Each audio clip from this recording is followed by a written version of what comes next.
Ready? Okay, good morning, everyone, and welcome to a special meeting of the Board of Trustees. Let's just go around the room with, by the way, am I happy to do this? Steve Zimberg, representing Commissioner Shea. John Dorset, designee for Controller Scott Stringer. Cynthia Collins, designee for Mayor Bill de Blasio. Phil Dukes, designee for Finance Commissioner Sharif Suleiman. Joe Alejandro, PBA. Betty Cavazaro, PBA. Anthony Borelli, SBA. Nicole Giangreci, Police President Fund, present by invitation. Lou Turco, LBA. Chris Monahan, CES.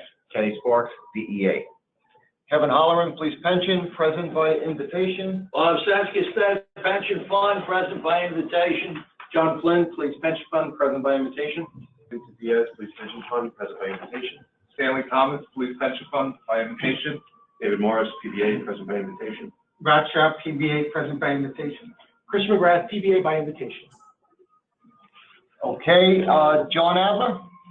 John Adler, Mayor's Office, present by invitation. Okay, representing the Law Department. Marta Ross, Law Department, present by invitation. Okay, Damien, I believe you're on. I am Damien Law, DOF Legal, present by invitation. I think. Harry? Who's Hold on, I apologize. Marta, I cut you off. Oh, I'm sorry, Kevin. I neglected to mention that we have Sabrina Hassan from the Legal Counsel Division at the Law Department joining us today as well by invitation. Sabrina, are you there? She's muted, but I see that she's logged on. Okay. Okay, great. invitation. Okay, anybody that I missed? Okay, thank you. Okay, so briefly, the purpose of this meeting was to discuss, and let's go back to the proposed assumptions and methods from the actuary in a memo addressed in January 6, 2021. There have been numerous discussions over this memo. And today, one day before the end of the fiscal year ends, we're going to try to address the methodology we're going to use at the end of this year, the close of this fiscal year. So I believe there was a lot of talk at a prior meeting. I have the email here. That was from the June 16th attorney-client. I'm not going to get into the gist of what occurred during that meeting. There were a lot of questions outstanding. There was a lot of discussion. Prior memos were brought up going back to 2012. Disagreements. So today, I'm gonna put on the record finally that there is a resolution that was worked on by the trustees and Nicole this morning. So I think we need to look at that. The issue. I was going to say, we, the city-side trustees, haven't seen that yet, right? We're going to hand it out. That should be So here. it's the union trustees worked on it, Right, Nicole, right. just to clarify the record. And I could express it very simply. You're going to see a lot of whereases in keeping with the fact that we're coming up on July 4th. There have been other resolutions approved on that famous date. We're expressing that we would like to pass the 7% AIR and the assumptions and methods that have been in effect since 2019 and were part and parcel to a preliminary payment plan that was approved by this board in March of 2020. And that you'll see in I guess the final part of that resolution is that we accept the final payment of that preliminary plan. Sorry, can you scroll the page that's on the screen, because I can't see the bottom. Thank you. Printed copies are on their way.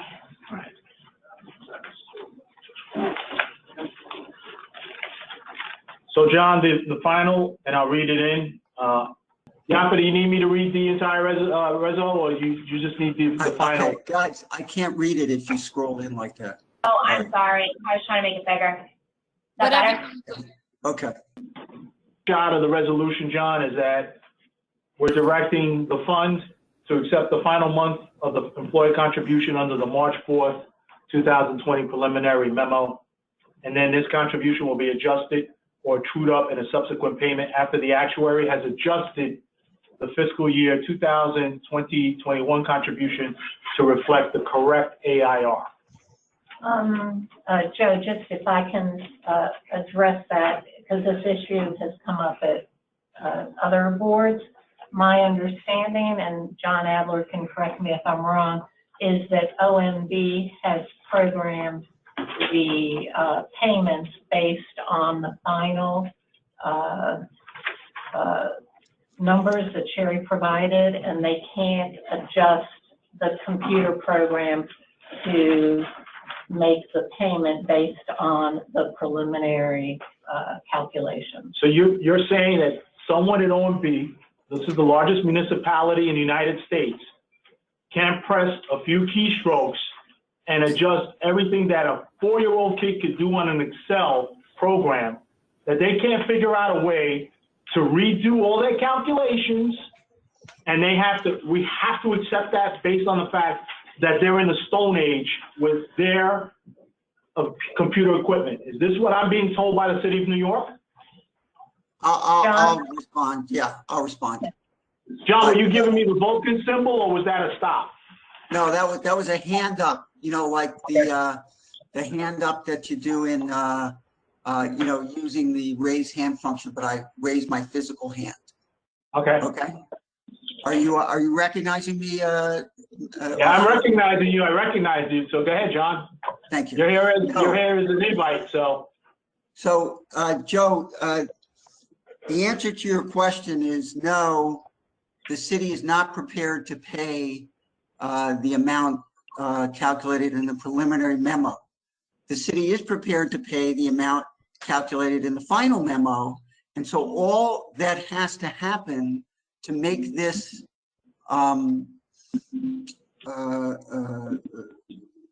resolution acceptable is to substitute the final month under the final FY memo. I don't know the date of it, as opposed to the preliminary, because the last sentence is exactly right. The contribution will be adjusted or trued up in a subsequent payment after the actuary has adjusted the final fiscal year 2021 contribution to reflect the correct AIR. And so the choice before the board today is to accept the true up amount, which is approximately $171.3 million, if memory serves, that the city has programmed into the payment system, and that upon this board's direction, the police pension fund will, as you say, push a button to accept payment of that amount or accept nothing, in which case the board is required, as I understand it, to waive payment, the final 2021 fiscal year payment. It's $171.3 million that is effectively standing at the door with its hand outstretched to provide to the pension fund, or if the board votes not to accept that, then that check will walk away and the board will get zero for the final payment of fiscal year 2021. And it will get trued up as per the paragraph at the end, the final sentence, once the actuary has adjusted the contribution amount. So John? It's like, to me, this is, we're talking about how much do we accept for now, for the end of the fiscal year, versus a month or two from now when we get the final amount. So John, I appreciate that, but you missed another step. So where pray tell was the 12th payment that the city was supposed to make under the preliminary? It's the 12th payment, it gets trued up by the final. That's No, what no, happens no, no, no. every John, single year. You've already expressed that. Exactly. Where's the 12th payment? You It doesn't said, exist. It doesn't oh, exist. so me, when we get a memo in March of 2020 that we approved, according Yes. to you, the 12th payment that this board approves, which you sit on, by the way, you're saying was a pure lie.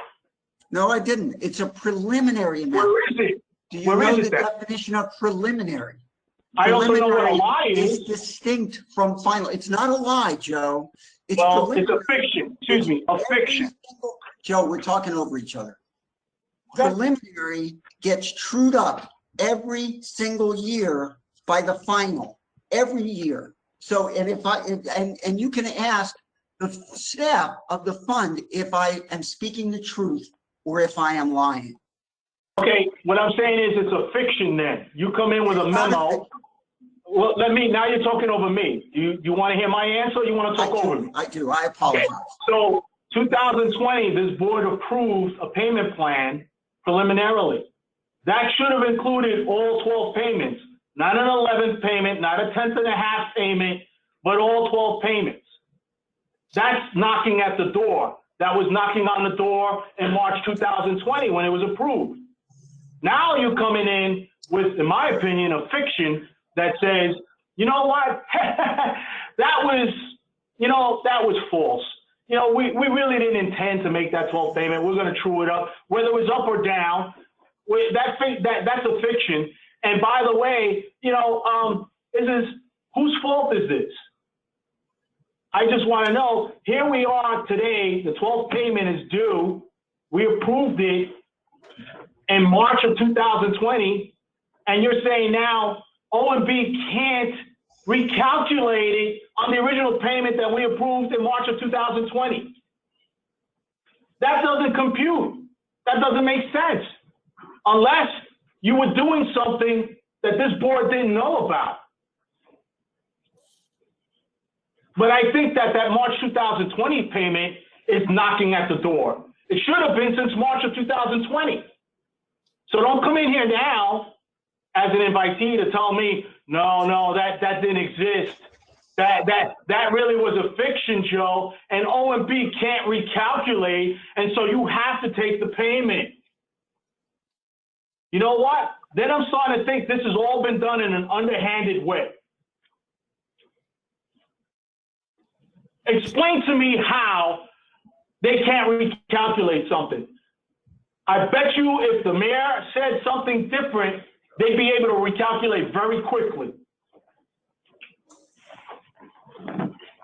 Then I need to start looking at the entire booklet, or excuse me, the 6-page memo, and start looking what underlies all the assumptions and methods and what really is the underlying issue here. Then I got to worry about something else going on that I don't know about. If I'm being told people can't do a few keystrokes and recalculate to something they were told to do in March of 2020.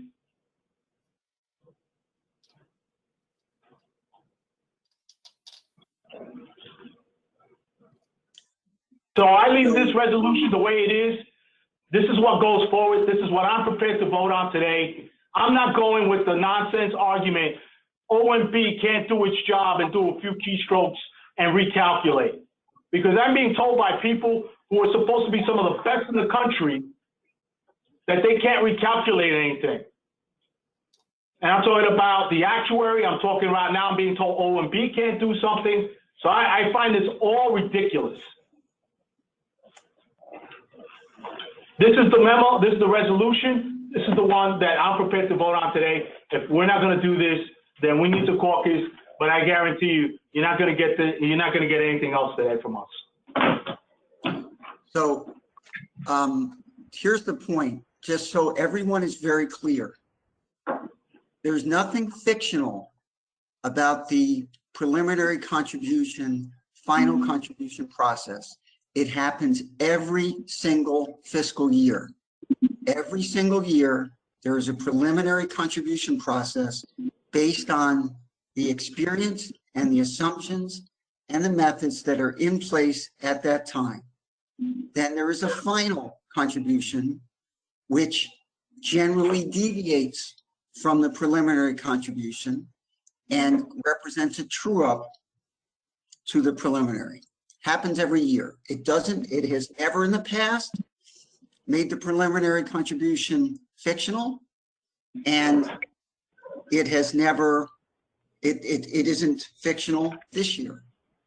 And I might point out that in multiple years, in my tenure on this board, the PBA has abstained from voting for the employer contribution.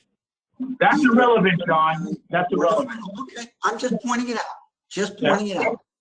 John, just maybe the PBA abstained, but other trustees on this board has voted for them. Right.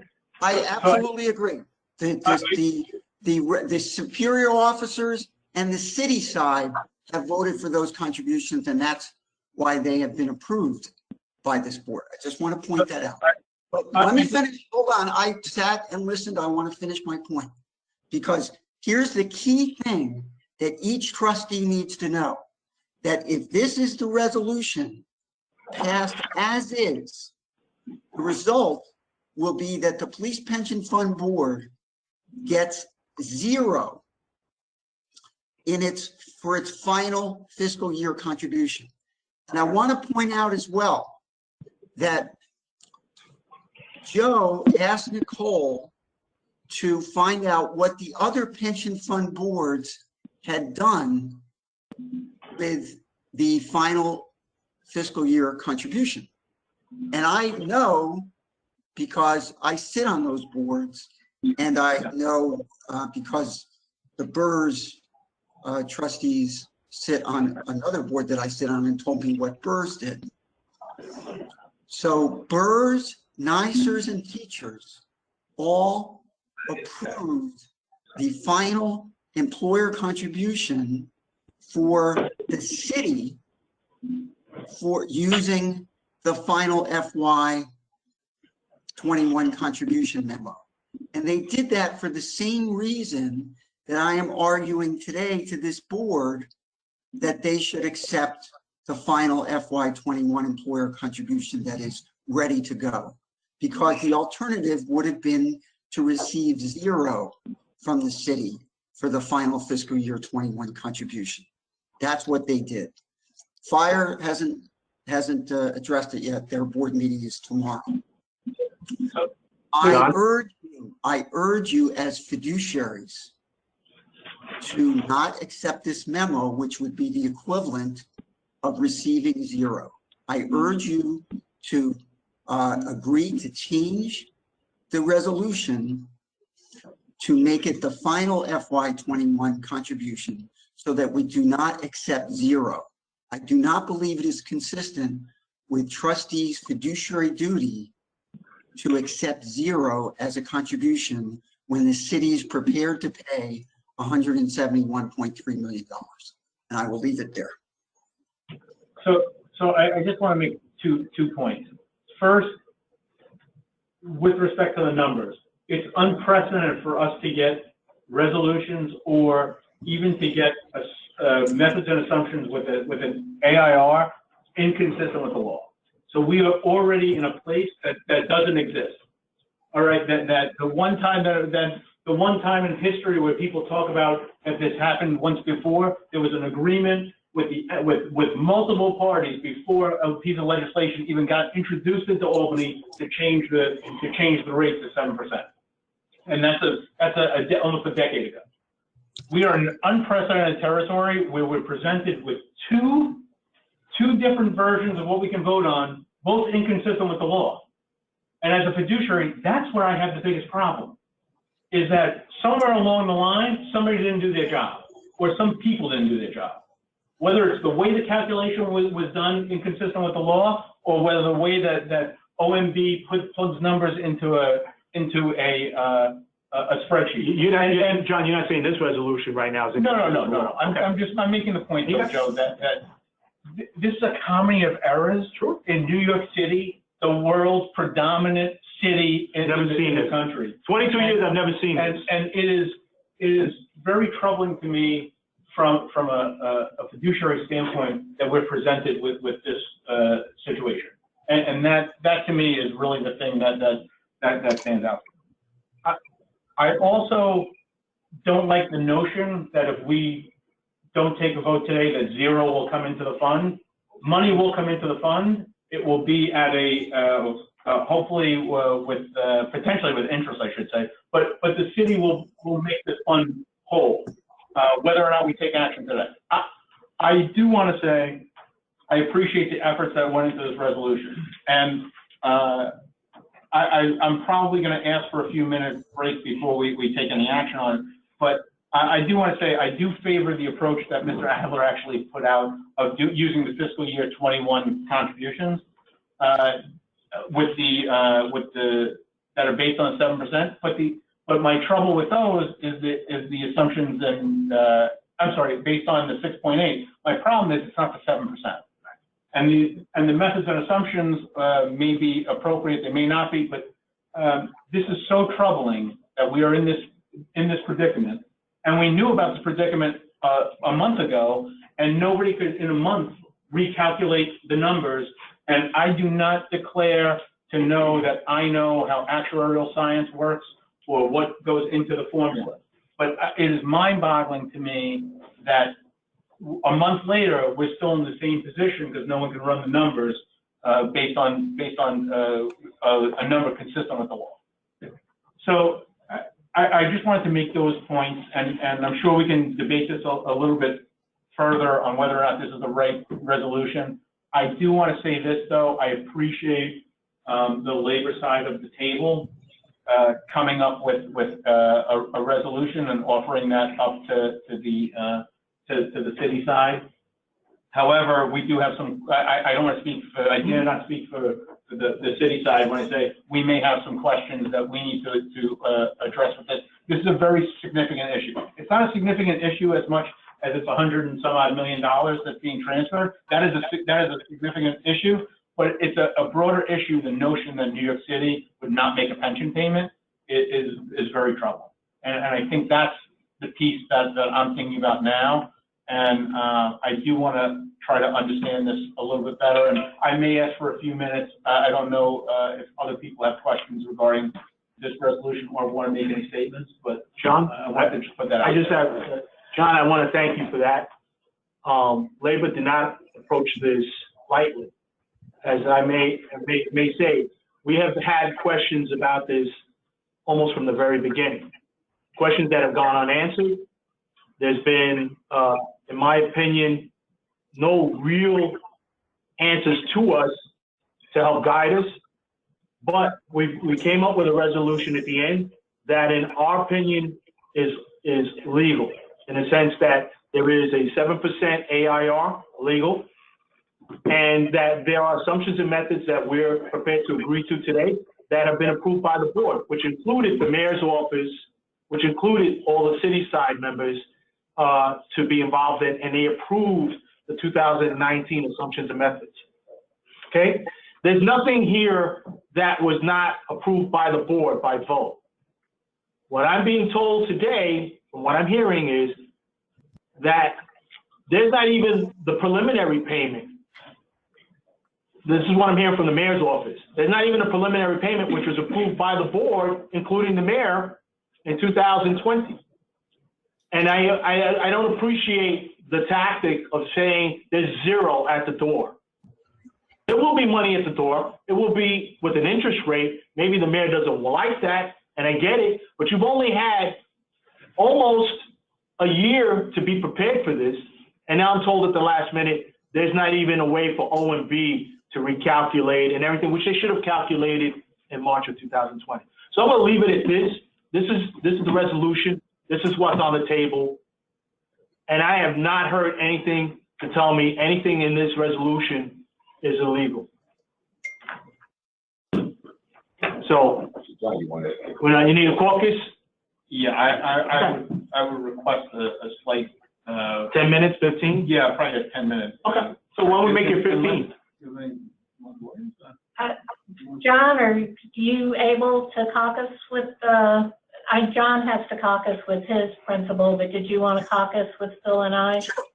Sure, why don't you call me?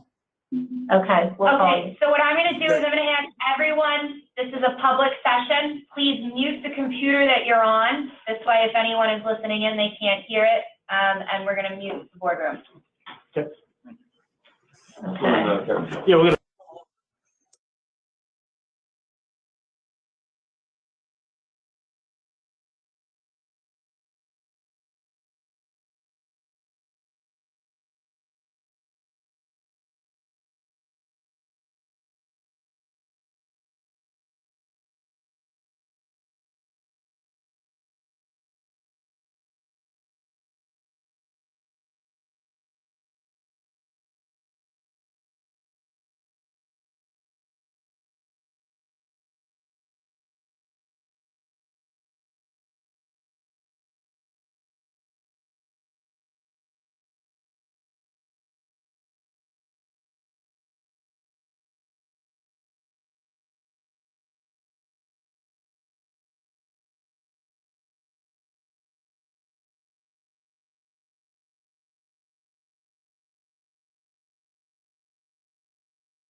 Hold on, Okay, we wait. are not muted.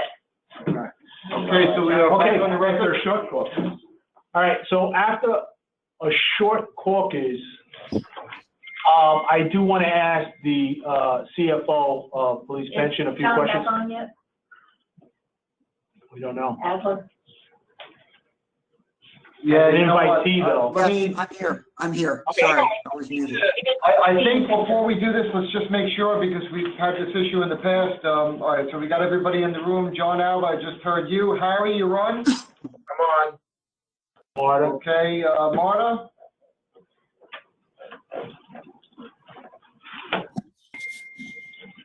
He's back on. Okay, I do see her, and who is the other, Sabrina. Sabrina's on. Anybody else? I'm here. Okay. Yes, Damien? Damien? Yes, I'm here. Okay, Nick? No. Okay. All right, very good. I think we've got everybody. Yeah, Joe. Okay, so after short caucus, I want to ask Stanley, the Chief Financial Officer of Police Pension, a few questions. So, Stanley, we get a board vote, a preliminary schedule we vote on. What do you do with that?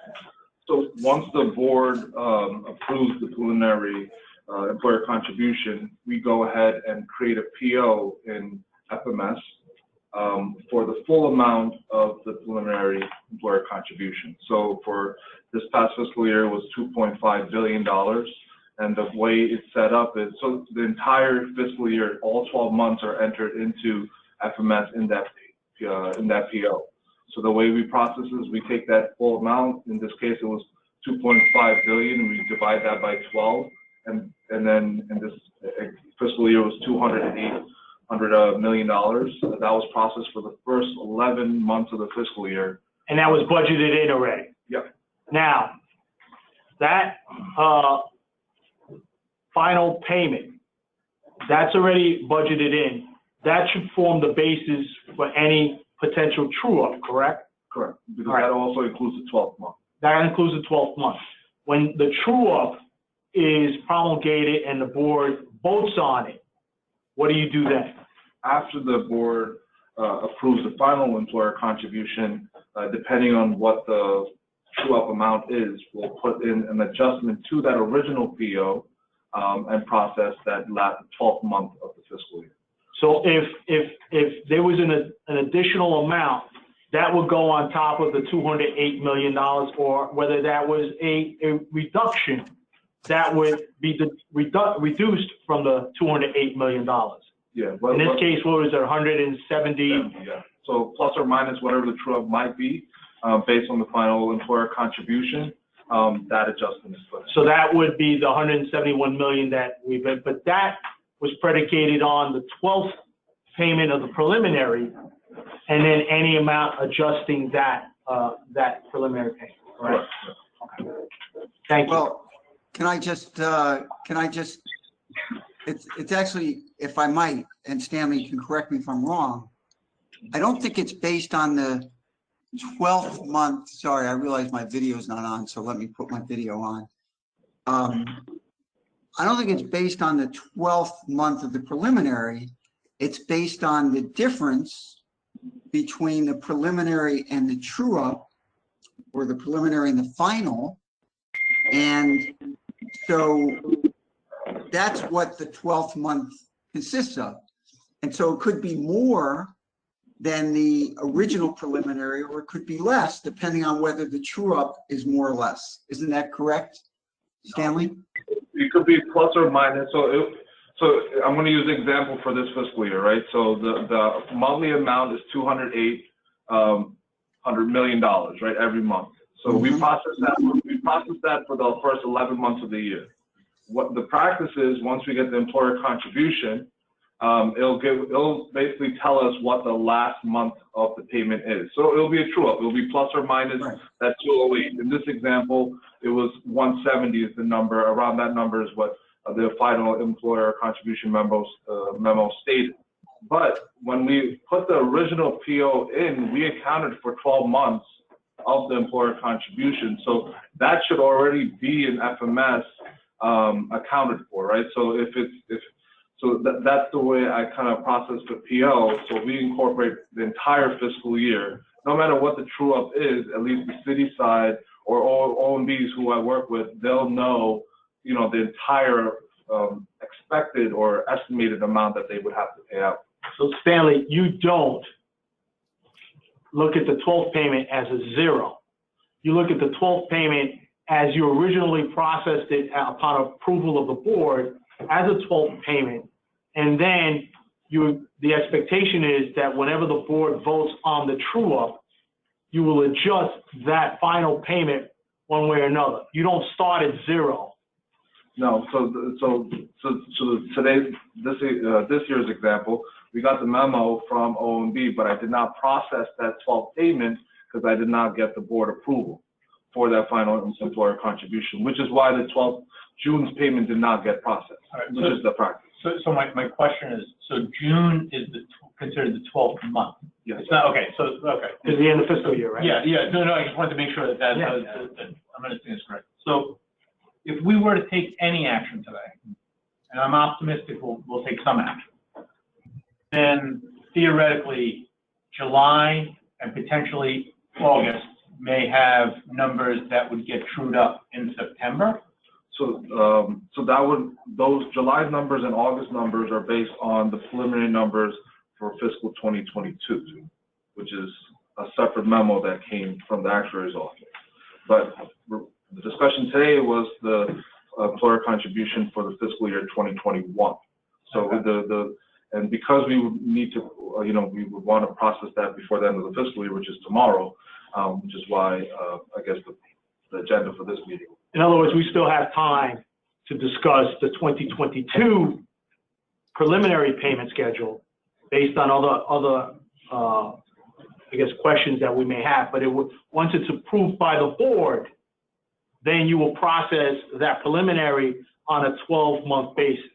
Correct. So I would expect that we will have that conversation once the numbers are provided with the correct assumed rate. And so I think we table that for a later discussion. Which is not on for today. Yes, but None of that is on that's not for today, but I just want to make the point that but if we don't have numbers for Stanley to invoice in July, and we still don't have the actuary has not said that she will have the numbers for us for 22, but by our board meeting in July, we may have to address that at the next board meeting. Yeah. So what we do for the July, I don't want to miss the July and August payment. No, I Just completely. from that, but that's a whole separate issue to come up with, but it's something we'll have to address. No, I concur with that. Yeah, I just want to get a handle on, if we were to, either of the options before us. If Today's options or well, just 2020? Any of the options I have in my head, including the one that, and an alternative which I think I would embrace that I don't think is others I could get a consensus to agree. So the one in my head. I'll say this. Either way, July and August would get payments that we have a high expectation will change either plus or minus, and that would be satisfied in September. So the payment structure, like just following the way we've been processing it, right? We would have to wait until we get guidance and approval from the board before. So I won't be able to answer that until the board gives us guidance on how to move forward with the employer contribution payments for next fiscal year. So that's why I wouldn't be able to give an answer directly to that. So once we get direction and approval from the board, then. Yeah, because I'm thinking about it, and just so everybody understands what I'm thinking in my mind is knowing that the numbers are flawed. I'll use that term, right? The calculation that we have is not based on the proper actuarial rate. I recognize that the number is going to change. The question is, are we going to catch that it changes in the 11th month, or are we going to catch that it changes in the second month? And by all accounts, it looks like if the actuary could provide us new information by August and we could take action in August, it's only 2 months that we would have to catch it up, and we'd catch it earlier than catch it later on, because what I am afraid of is any situation where the true up becomes large just because the time has lagged. And that to me is a different problem, and I'd like to avoid that at all costs. If we can. John, Yeah, I John. don't really think we need to discuss 2022 today. That's fine. Okay, let's just deal with 2021. Just so I understand, 2022 in July. we're trying to figure out June's the last payment, which was $205 million. And this board voted on the assumptions and methods in 2019 and the 7%. So as a fiduciary, that's all we have to go on that $200 million that OMB already had. They changed it somehow. Yeah. So hearing this as a fiduciary, that last payment was $206 million, whatever it is, should be guided by the methods of 2019 assumption method and the 7%. Which is the preliminary, which is the resolution, and which is the preliminary memo that we got. In March of 2020. So then I think that's basically what, as a fiduciary, you have to follow. Which by the way, nothing has been brought up to say that anything was extraordinary about that approval in March of 2020. The board approved those. Board approved the methodology utilizing that. Okay, you got one at a time. The board approved that methodology in March of 2020. 7% AIR and the assumptions and methods that this board adopted in 2019, which was also utilized in the 2020 memo. That was all approved by this board prior. So I just want to qualify something. I believe our role as a fiduciary is not just to accept the numbers that are put before us, but to go an extra layer and weigh all of the options available to us to make the most sound decision, which may in fact be where you're going, Lou, with accepting that rationale. But I just want to make clear, I think that our fiduciary duty is to go beyond that and to look at all of the iterations and make the best decision for this fund and this fund alone, outside of the world of the city and all those other things. Well, so I just want to add on to what you said about fiduciary. Well, given the fact that the fiscal year ends tomorrow, it's in our providence, and it's important for us to deal with this issue today. Agreed. And I think, and unfortunately, this board wasn't given much ability to deal with this in another way. I think at the end, this was not a making of the board. This was making of other parties that I think was problematic for this board in its deliberative process. And so today we're going to have to deal with this when this should have been dealt with months ago. And for whatever reason, it was not. I can't argue with that. So thank you, Stan. Thank you, Stanley. So I'd like to ask a couple of limited questions of court counsel and attorney-client. So I would only request that, as pursuant to past practice that we've agreed to on this board, that Nicole will be involved with that. So, since this is a public meeting, what we're going to do is I'm going to disconnect the audio in the boardroom from this meeting. If you've been invited to the attorney-client, you just got a link to a separate meeting. I would ask that you make sure you mute yourself in this meeting so the public cannot hear the confidential and privileged conversation going on in the other meeting, or X out of this meeting, log into the other meeting, and then when we're done, go back into this one. Marta and Sabrina, can you confirm you just got my email? Yes, I got it. I got it too. Yep. Did John get it? John and Harry, I also sent. Okay, great. Okay, so Yafa, you can take three. Yeah, Yafa can stay on. I'm going to X out because I don't think I can have two go-to meetings going at the same time. I don't think. I think that sounds right. Right. So I'm going to X out of this one, join the attorney-client, and then when the attorney-client is over, I'll come back into this one. Perfect. right? Do you want to have them call in rather than killing? Oh, yeah, I was thinking the Oh, same thing. yeah, John, you can just dial in if you want to mute yourself.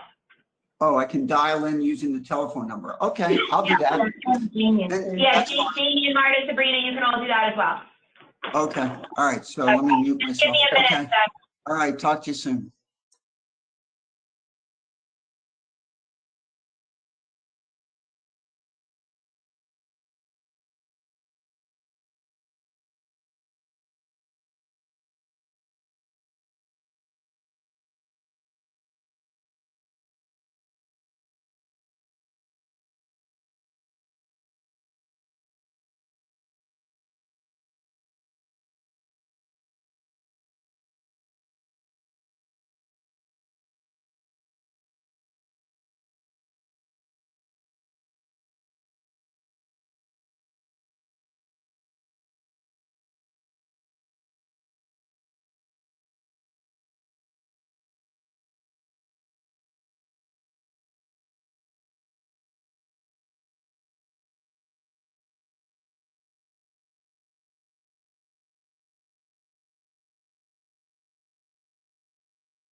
Uh-oh.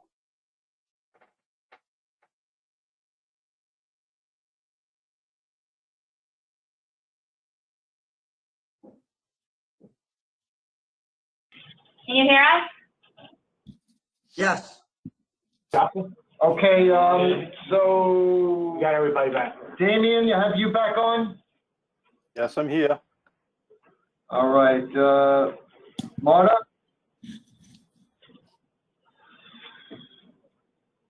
She may not want to come back. She allowed to talk? Anyone? Okay, No, now I'm not. And I think- Joe drove around. So I think. Technical advisors can only speak. Yeah, Yeah. can you hear us? Thumbs up? That's it. Yep. Great. All right, so back on the record, we had a short caucus with the law department. Questions were asked. We're now addressing the resolution that is on the screen. I make a motion to have a vote on it. I believe a roll call has been requested. Second. Oh, you last one. Last second. By the way, and I'm gonna put it on the record, this is the hero detective Kenny Sparks' last meeting, and it was a doozy. Yes, it was. Yes, it was. Thank you for all the years of service to your members. Thank you for all the years of service to the city. Thank you for being a friend all these years. Sometimes we agree, sometimes we disagree, but it was all to do the right thing for this fund, for the police officers, and for the beneficiaries. Thank you, Ken. Thank you, appreciate it, Joe. And you will be missed, believe me. I'll take a bag of chips. Joe, if I may, you've heard from the senior trustee, the senior city side, dean of the city side delegation. I'd just like to say, Kenny, thank you for your personal friendship through the years. And I think that the most unfortunate thing about being a trustee on this board is the members will never know exactly how hard you fought for them. True. And how much your personality helps bring about a lot of difference on this board and make this board better and make the department better too. And the world's greatest detective stayed great. Thank you. Thank you, Joe. Yeah, and as a point of privilege as the mayor's rep, I want to also thank you, Kenny. Many years of service. Thank you so much for everything you've done for the city and for the fund. And I'd ask Nicole if she can have these comments forwarded to you. You sure you want them? I'll send you just the last page. Thank you so much, Kenny. You've always been a gentleman, and I've appreciated your collegiality and working. And when we didn't agree, we always did it professionally, and I just really appreciate that. Thank you. You will be missed. And I want to thank this board for giving me the authority to send them the letter to say it's time to go. I didn't get the letter. I did not get that letter. We were hiding it. We were hiding it, but it's been in your locker all that time. You know what they did when we got up at the desk when Vic got his letter? I know. These two walked over there to show him the utmost respect. Right. That was the kid. When they left, I go to Vic's office, he's cussing. He said, "They're fucking firing me." That